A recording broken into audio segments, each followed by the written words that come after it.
Jemima, we're here. Welcome to Spark TV. Hi, thank you. Thanks so much for having me and inviting me along.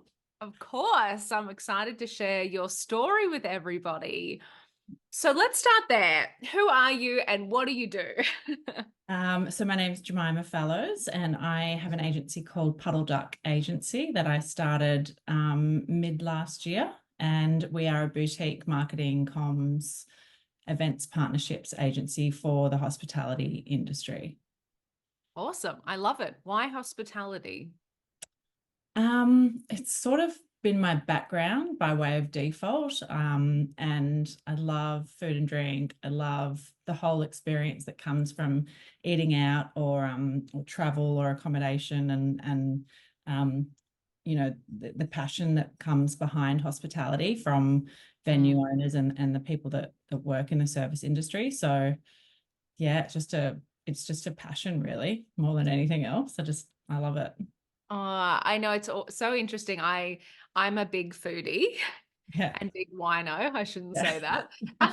But I always think like I'd ruin it if I got into that side of the industry and like, working kind of too close to it. I feel like it'd make it work. But I'm like, then on the other side, I'm like, how heaven could that be? Like, hi, I just have to come in and, drink your wine and eat your food because it's part of my job. Yeah, exactly. Yeah, sometimes it's a bit of a dream. Like I spent a lot of time working for Matt Moran and Oh, cool. yeah, so I was very spoilt for choice with eating out and that sort of thing. But you come to really dissect things in a way that you wouldn't if you were normally just like out and enjoying things with friends. So it has its Yeah. pros and cons.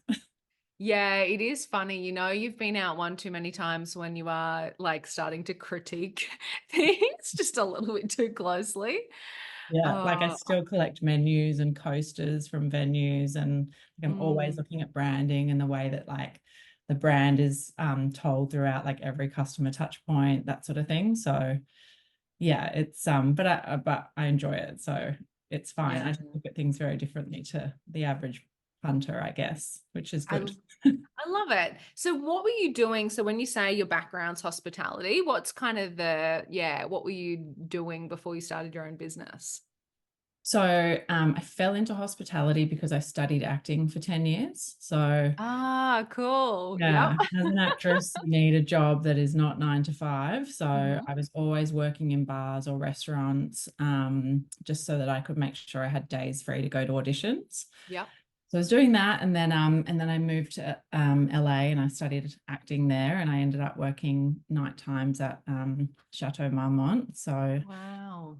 with all the celebs, did big Vanity Fair parties, and yeah, worked in the sister bar to the Chateau as a cocktail bartender, and kind of learned about the American service industry. It's very, very different to over here. You sort of Mm. work for your tips. The hourly rate isn't as good as it is in Australia, all that sort of thing. So really interesting to get exposed to a very different side of the industry. And then yeah, I just sort of came back to Australia. I actually opened my own restaurant up with my brother. What? That's Yeah, so cool. Would it ran a be one restaurant. we would know? What was it called? It was called Stranded. It was in Strand Passage, very original in Cool. I Queensland. must admit, nope, I've never been. Yeah, it's closed now. So we had that for 5 years, and then I Oh, actually left to go and work for Solotel and Matt Moran. So I started there in marketing in a really small team across sort of 28 venues, and then we merged with Matt, and that became 32, 33 venues nationally. wow. And I was sort of the head of PR and partnerships across the group, and yeah, the career just kind of grew from there. And then for the last 3 years, I actually got made redundant from Solotel. And Hmm. then um, COVID happened. And then I joined a plant-based meat company called V2 Food for 3 years, Wow. where I was a marketing manager. And that was started by Jack Cowan, that owns Hungry Jack's, and the CSIRO and a venture capital firm. So I spent 3 years in startup world learning what it takes to build a brand from scratch, taking a very niche product and category to market, working with major retailers.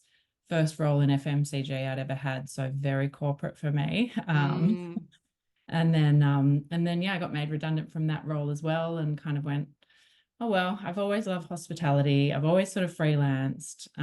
People sort of still come to me and ask if I'm able to help, Mm. build their business and tell their stories. So why not do something on my own? So now I am. I love it. I love it. And like, I mean, it's funny. You're so just chill about it, but I'm like, these are huge roles that you have. Oh, I was just the head of PR. And I'm like, lady, that's not.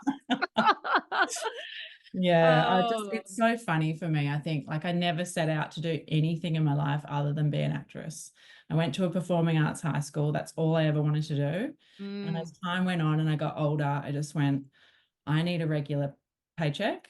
I mm. need to know, although now now I'm doing this, it's all over the place. But I need Yeah, to so you chose being in business. Great call.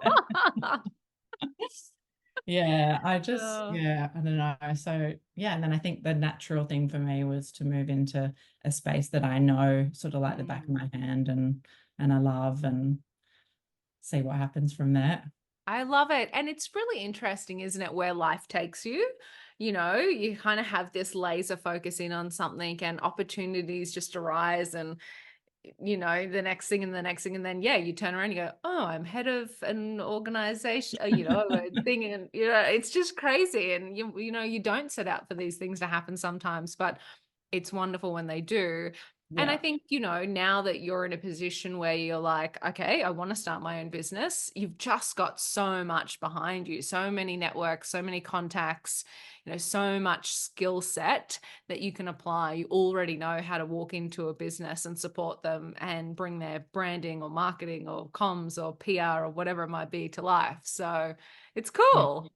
yeah. Oh, thank you. Yeah, I think that's it. Like I was always, and I still am, sort of somebody that's connected people, or Mm, had a very wide network of of people in my sort of back pocket, I guess, as you said, just because of the wide array of roles I've had. I've never been a traditional marketer. I mm, didn't go to university. I've always just fought really hard for what I want and what I believed in, and done things that I'm passionate about. So mm. it's genuine, and I've formed really authentic relationships with people, which I think is the key to anything in business. For me anyway, it's like those relationships are detrimental to your success in the future, because you just never know when you might need to call on someone for something, or so I've sort It's of put a so lot of work into that. Oh, it's so true. And it's funny Mm. because people always ask me about sales because my background's sales. And I'm like, it's the same. It's just building relationships with people. And it's Yeah. like you can overcomplicate things as much as you'd like. However, at the end of the day, it's just, build great relationships, nurture them, and always do what you said you were going to do. And it's Yeah, like, and then it just becomes a matter of if I'm not selling enough, then I'm not talking to enough people or building enough relationships, Like it's just yeah, relationships are seriously the key to success in business. yeah, 100%. And I think back to my time as an actress, there's sort of in the industry a little bit of a silent sort of code, I guess, Mm, whereby it's such a small industry, you want to be easy to work with, mm, especially in Australia. So I was always really conscious of that, like making sure I made a really good impression, making sure I was like across everything. I always wanted to learn about like every facet of like being on a set as an actress. I wasn't just interested in reading lines and learning a role. I wanted to know mm, what the makeup artist role was, what the DOP did, what the second AD did, all of that sort of stuff, so that I was like really across like what went into building a film, or shooting a commercial. And I think it's the same mm, in any business. I think a lot of businesses, I've been in some corporate experiences, like sort of run in silos, and I think they're guilty of that, because people do mm, get really sort of head down and focused on what they're doing. So I think it's really important to sort of understand how everything works together, and then how it all goes, works to form that same story that's cohesive. Yeah, and it's really interesting. I can imagine in hospitality, like there are so many moving puzzle pieces to, bringing a restaurant to life or bringing a, food and beverage product to life. There are all of those moving parts. And as, a marketer or a comms person, understanding all of those pieces and being able to tell the story is so important. Yeah, 100%. And I think for hospitality, a lot of venue owners are just so busy. It's like Mm, it's constantly on their feet, and it's a retail, bricks and mortar space. So it's like there's not a lot of time to think about things like website or customer touch points in terms of like the customer journey from the moment that somebody finds out about your brand, by searching on the internet or seeing something on Instagram to mm, the moment that they get to book a table online or walk into the venue, have the food experience, drink a cocktail, whatever that might be, have a coffee, and mm, then come back, again, or come back online and potentially leave you mm. a bad review. So I think, and that's the thing too, everybody's a critic now. So it's really, it's really sort of, I think you just need to be really conscious of that as a business owner in hospitality. It's so true. So it was my husband's, well, actually, it's his birthday today. So I took him for this Um, surprise weekend away, and booked a brand new, fancy restaurant. And it was so comical. We were having one of those weekends where it's like you can't complain because you're in a great weekend away and you're eating and drinking fabulous things, but like every little thing just was like going wrong or like yeah. taking forever. And we were just both like, this is actually now comical. Fortunately, we're both good sports, so we can make the best of it. But it was really funny. So I went through that whole process, right? Like I was looking for somewhere new in Perth. I was like, I want to eat Italian, found a place, looked at their Instagram. The photos are gorgeous, the venue's gorgeous. Like, oh my God, I, booked a table. They had great things on the booking form, like, is it an occasion? Send us your picture and we'll greet you at the door and all those things. And it was funny then from the moment we got there, none of that happened. And my partner, he went to order me a glass of champagne, and he's like, the bartender was like, oh, it's happy hour. You can get Prosecco for $15. You don't want to be the guy that spends $30 on a glass of champagne. And I'm thinking, as a business owner, I'd be mortified. I'm like, your staff are like costing you money. Yeah.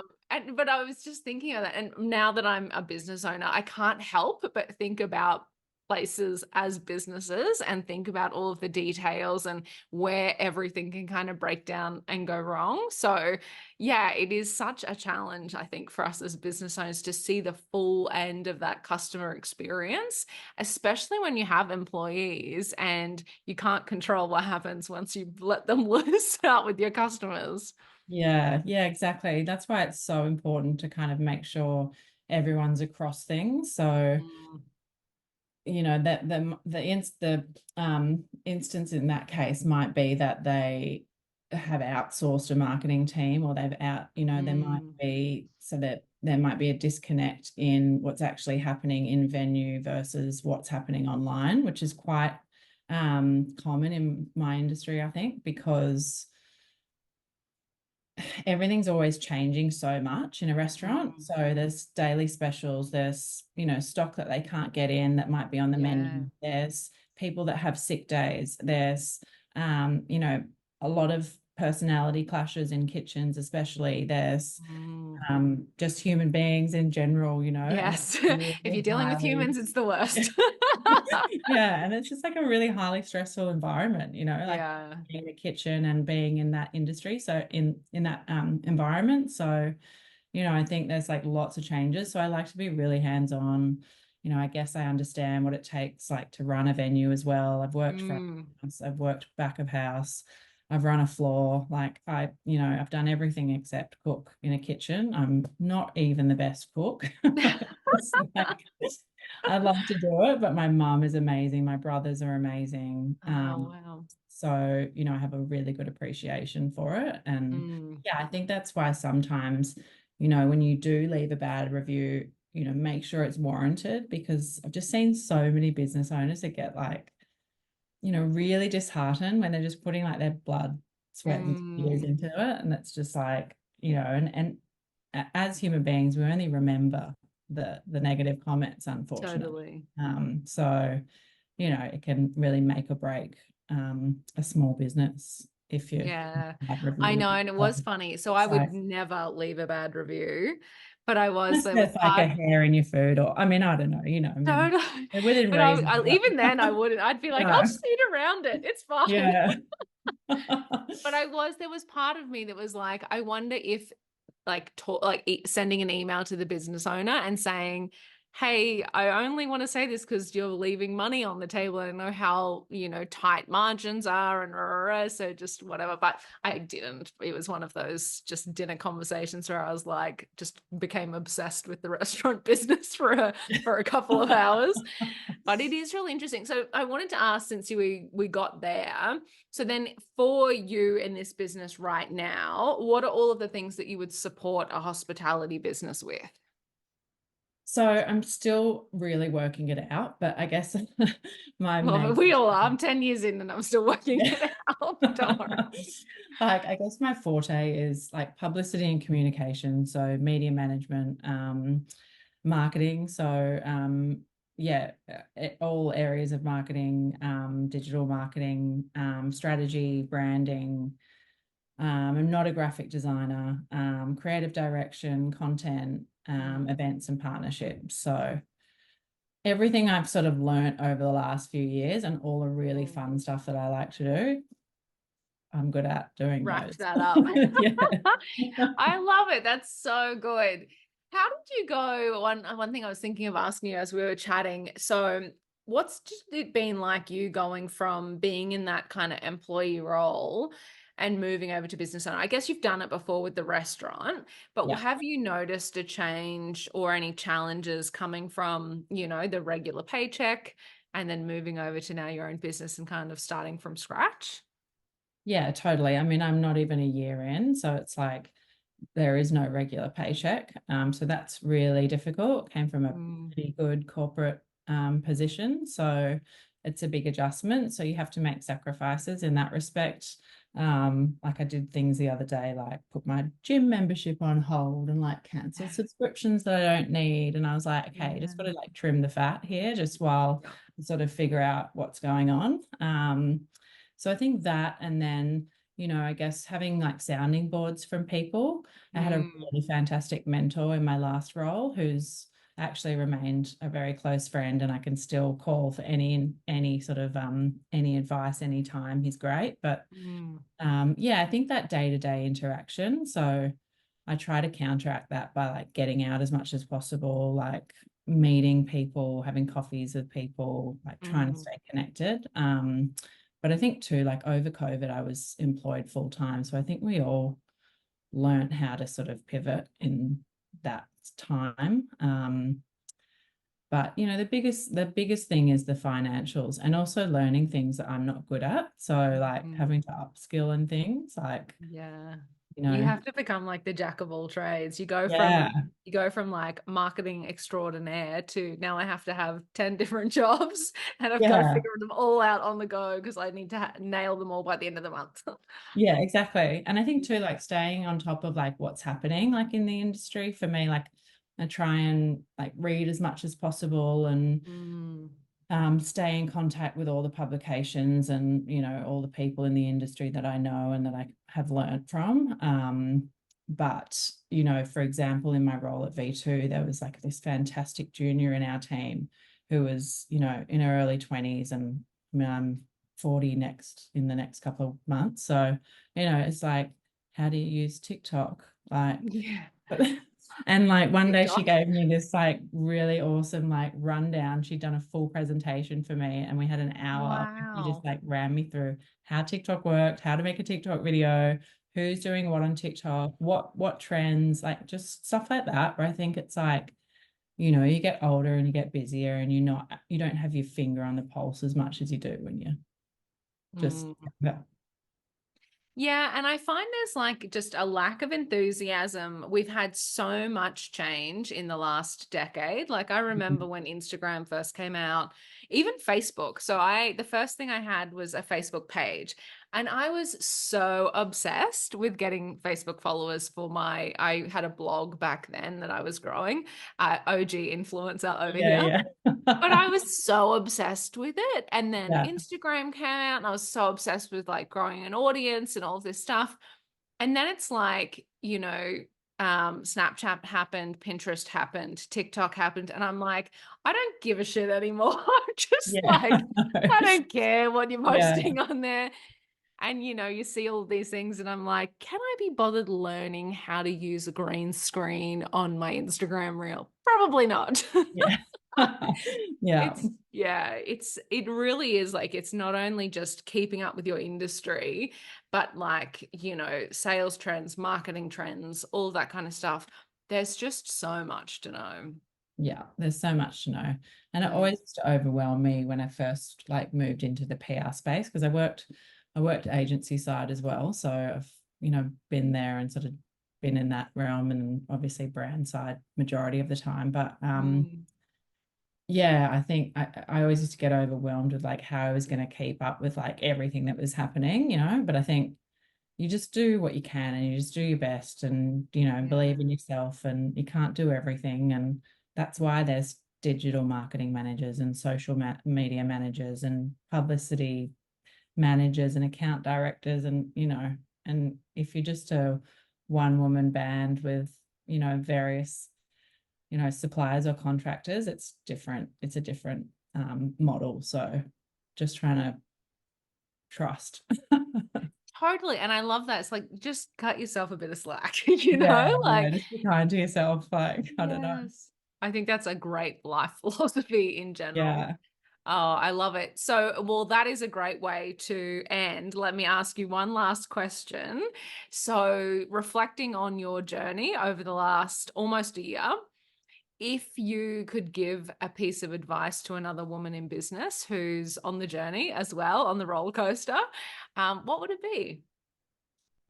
I think don't wait until things are perfect. Like, Mm. do it. Just take a chance, because I actually was watching one of your other wine withs earlier, and from Pick Studio. Oh, Um, yeah, cool. yeah, Yep. she's fantastic too, by the way. It was a great piece. But yeah, I think it's kind of like, like it's never a right time, and you never really know like what's happening. But Mm. now in terms of like where we are in 2024, there's so many resources and it's such a great time to just start a business. Like everybody's Yes. starting a business. Like just do it. Like Yeah. don't try, then you'll never know, and then you'll have regrets, and that's boring. So I just do couldn't it. agree with you more. I saw a post today on Instagram, of course, Yeah. but it was something along the lines of, yeah, if you never try, you can be guaranteed that you'll never succeed, right? So it's like, Yeah. why not just throw your hat in the ring? And if it doesn't work, just throw your hat in another ring. Yeah, exactly. Like, to be honest, I never set out going, I mean, I still cringe at the name. I still am not sure if I I want love the name. I'm Where did that still come like, but from? because I was named after Jemima Puddleduck. Oh my God, She's that's the the best. Beatrix Potter character, for anyone that doesn't know. Like I Peter love it. Rabbit, Jeremy Fisher. Mm. Yeah. So, and my dad's English. And anyway, and it was actually him that was like, yeah, you should call it this, because I had a million other names. And yeah, to be honest, I still don't even know if I want to do what I'm doing, but I'm just like, just roll with it. And every time I go, meh, somebody's like, oh, hi, I heard, Yeah. you did this and would love to meet you. And so it's kind of like, I guess, just follow your intuition and do what feels right and just trust your gut, and yeah, see what happens. I do, and I totally agree with that as well. It's just like it's really interesting. I think that it business can look so many different ways. Like it doesn't have to follow a formula. Mm, And that's kind of what I love about it. Like you're in the driver's seat. You get to wake up and decide what you want to do. And sure, if you want to go out and build an empire and get listed on the stock exchange and raise millions of dollars, that's fabulous. But, not everyone wants to do that. Other people do want to wake up every day and just go, you know what, I don't want to work today, or they just want control of their life and their lifestyle. And that's the awesome thing about business is you can make it anything that you want. So I love that idea of, just put one foot in front of the other, follow your gut, trust your intuition. It's beautiful. Yeah, thanks. Amazing. Jemima, thank you for You're being very here welcome. and Thank sharing you. your Thanks for story. having me. Anytime. I can't wait to check in another 12 months and see where you're at. Yeah, awesome. Yeah, thank you so much. I love what you're doing too. Thanks for supporting women in business, giving people a voice, being really inspirational. So yeah, appreciate that. I'm so stoked to have found your business and what you're doing. Oh, thank you. You've made my day. Oh, awesome.